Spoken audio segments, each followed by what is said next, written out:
STR marketing వారి Sri Venkatalakshmi Padmavathi agencies, Sri Rajeswari agencies, Kuricher road Darsi, మా branch Podili road Darsi. మా వద్ద గృహ నిర్మాణాలకు కావలసిన సిమెంటు, స్టీల్, శానిటరీ వేర్, అన్ని కంపెనీల పెయింట్స్ మొదలగునవి లభించును.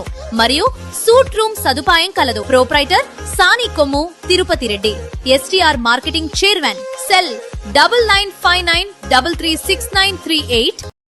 దర్శి పట్టణంలోని పొదిల్ రోడ్డు వైపు శివ వెంచర్ కు సమీపంలోని R&B రోడ్డుపై ఈ రోజు గురువారం రాత్రి 8 గంటల సమయంలో శివరాజు నగర్ కి చెందిన వేముల రవితేజ, చల్లా వెంకటేష్ అను ఇరువురు పల్సర్ మోటార్ సైకిల్ మీదను, అలాగే దర్శిలోని ఒక హెయిర్ సెలూన్ నిర్వహిస్తూ రాజంపల్లికి చెందిన రామాంజనేయులు గ్లామర్ మోటార్ సైకిల్ మీదను ఒకే వైపు పొదిల్ రోడ్డు వైపు వెళ్తుండగా glamour motor cyclist petrol bunk వైపు తిరగ్గా వెనుగ్గా వస్తున్న పల్సర్ మోటార్ సైకిల్ ఈ రెండు ఢీకొన్న సంఘటన జరిగింది. రెండు మోటార్ సైకిల్ మీద ఉన్న ముగ్గురికి గాయాలు కాగా 108 అంబులెన్స్ లో దర్శి ప్రభుత్వ వైద్యశాలకు చేర్చగా డాక్టర్ గీత పద్మ ప్రథమ చికిత్స చేయటం జరిగింది.